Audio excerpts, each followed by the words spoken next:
Welcome back to A Conversation with a Creative. Today is May 20th, and we're diving into our second episode. Glen, last time we explored your background and some of your creative journey. What's been on your mind since our last conversation?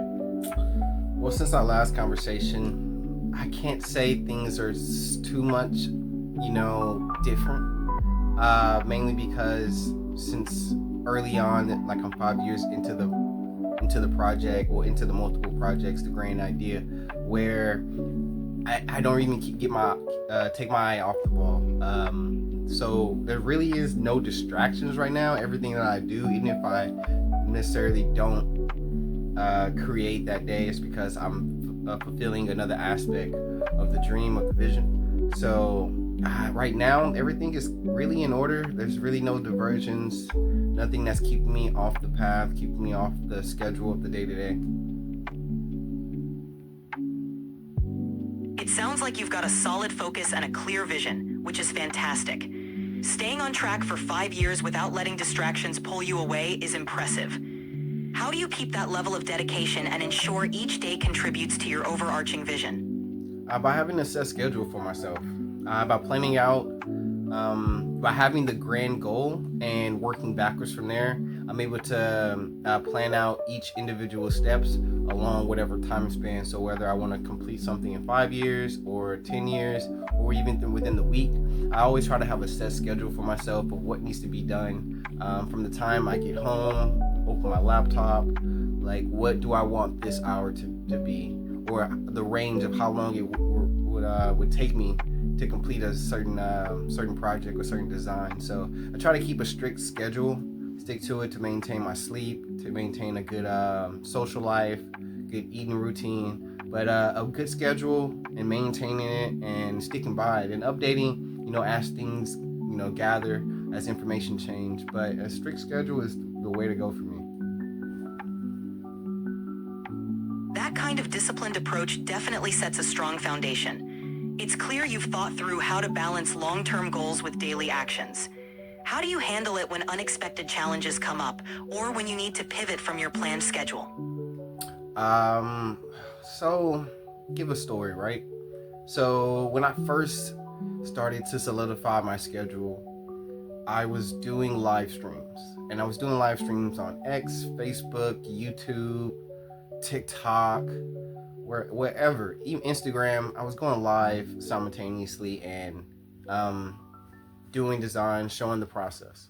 But there was times when I had that set schedule where it was interfering with my social life. So there was activities that I wanted to do, or people that I wanted to go hang out with, just gather with, have a conversation with. But it did interfere with that time slot that I did set for myself. But even with that, I did also think ahead. And that's the most important thing in this aspect that I did. I thought ahead. I scheduled 3 days a week, but I labeled Saturday and Sunday, or one of my free days, as makeup days. So that reinforced that even though that balance may be off on certain times, that I made plans ahead of time to be able to ensure that I have a good balance.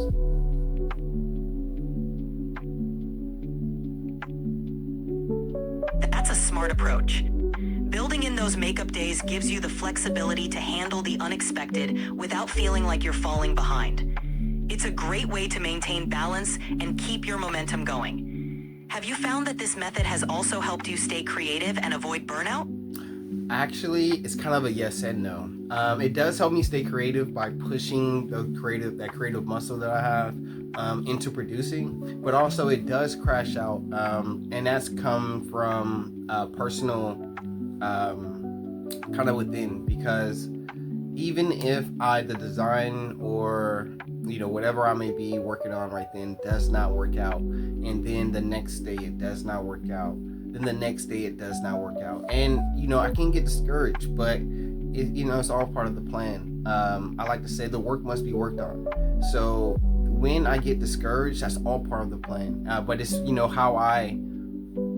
how I take that discouragement and push forward, because there's going to be days where nothing gets made or minor work actually get produced. But you have to think that this is just part of the plan. Everyone that wants to achieve something great has to go through this. Otherwise, it would be easy. So it doesn't discourage me. It doesn't lead to burnout per se, because I can pivot to other different realms, whether that's music, whether that's another brand, another design, another company.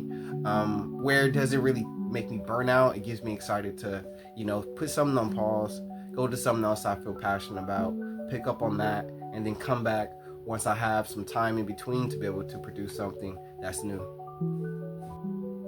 Of course. So with that structure in place and the flexibility you've built in, how do you keep your creative inspiration fresh, especially when you're juggling multiple projects and a tight schedule? That's a great question. Having material friends and family, having Most Wanted, having IMDI, and having to, mentally separate the feel, the brand, the message of each one. I like to think, at least for myself, where when I get into that zone of what I'm going to create, I don't even have a specific like brand that I'm going to label it to.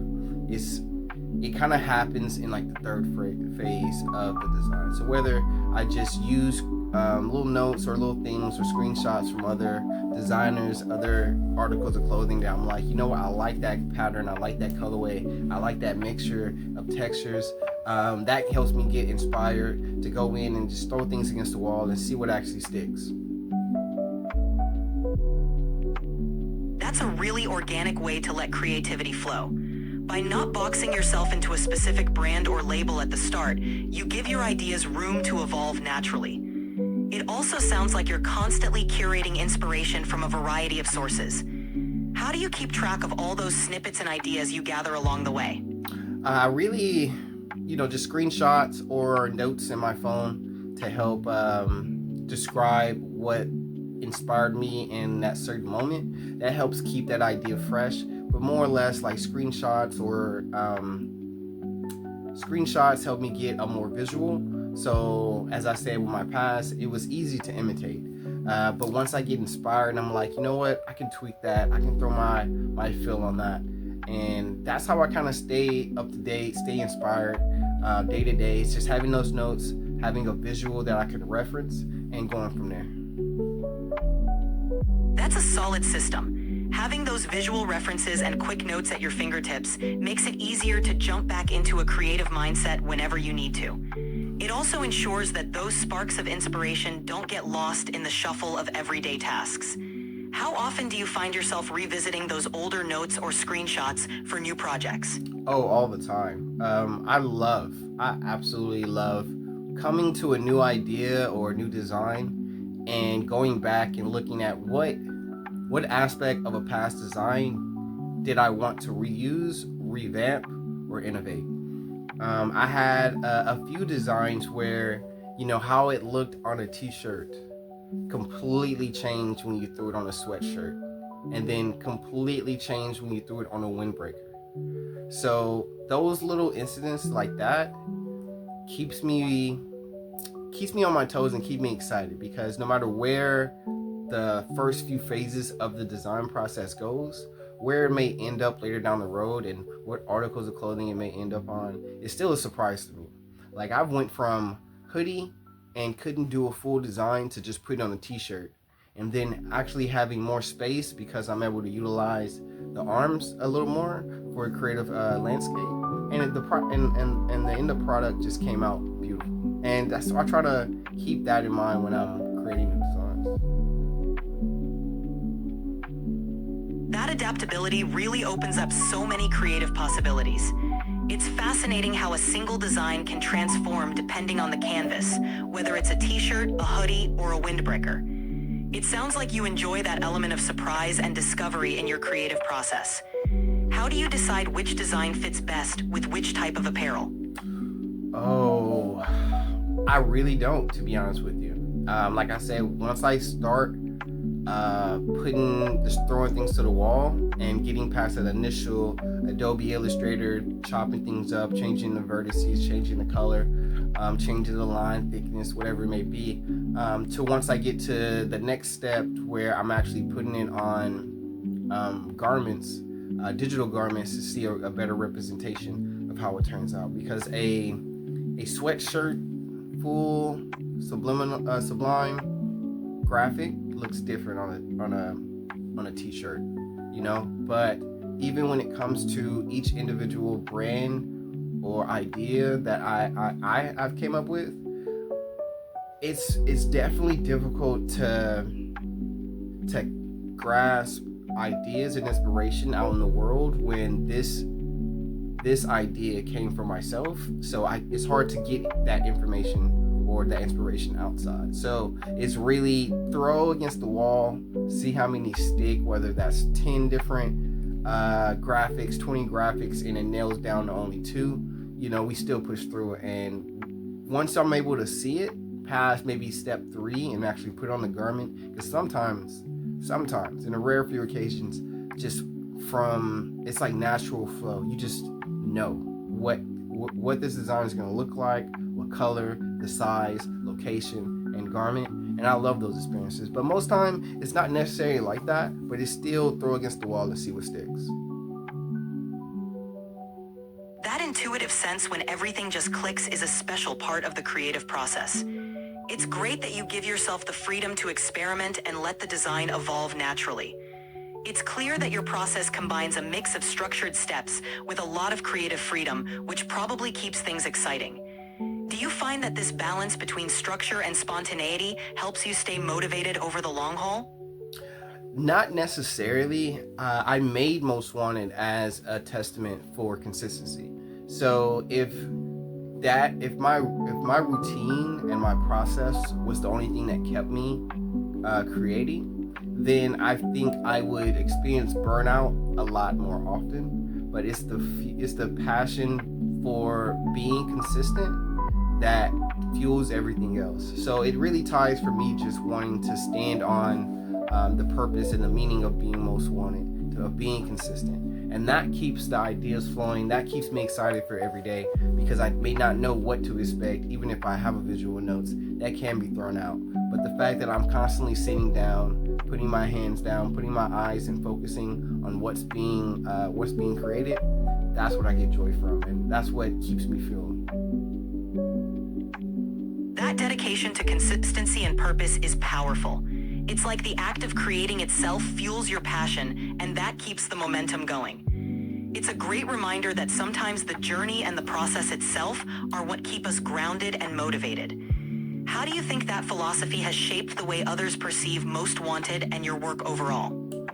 Well, I'm kind of seeing where individuals who come across the website may not actually or initially understand what's the purpose. You kind of have to dig deep, and that comes into the organic aspect of the brands as itself, as I personally reach out to give more indications, give more insight about what's being produced, what's being created, and the why.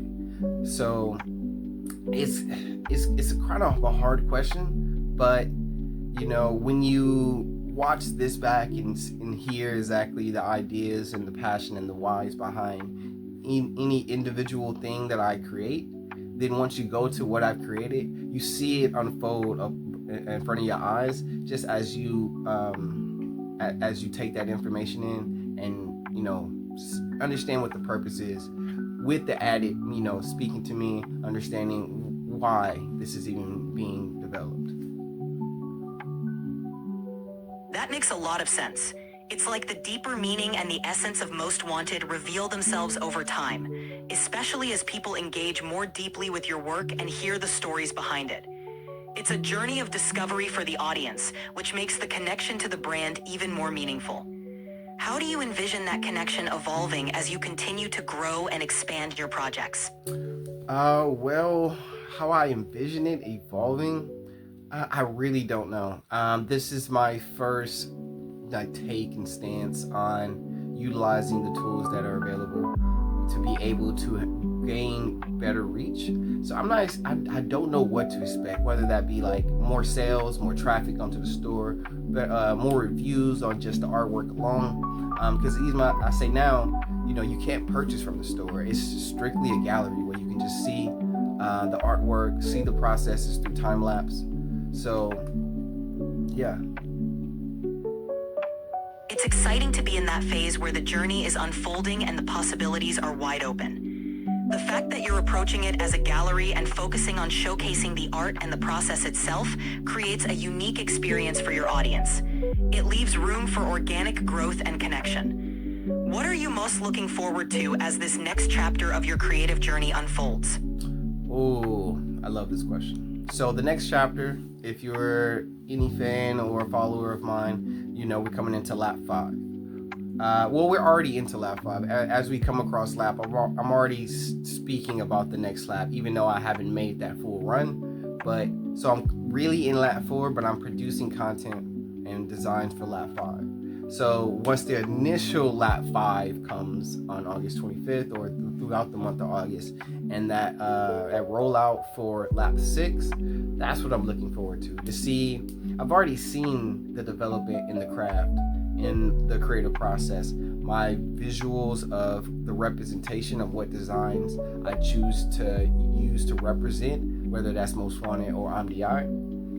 That's what's exciting me, to see where the process today with the current consistency, where that takes me in August, and then that spurring into the next lap and seeing what's progressed now. What is my eye on? What do I feel? Because for lap 4, for this whole lap, it was polo, slim fit polos. I love polos. I love collars. That's how I use my casual dress. So that really hyped me up last year when I was actually able to develop polos. So I have polos in the closet where, of my own brand, I pop out. So that's what's most exciting for me. It's awesome to hear how each lap brings a new evolution and focus, like how you dove into slim fit polos this lap. It's clear that you're not just creating designs, but also exploring and pushing your own boundaries with each phase. That excitement and anticipation for what's next definitely shines through. It'll be amazing to see how those new ideas unfold and how each lap builds on the last. Any final thoughts you'd like to share about what you hope your audience takes away from this journey?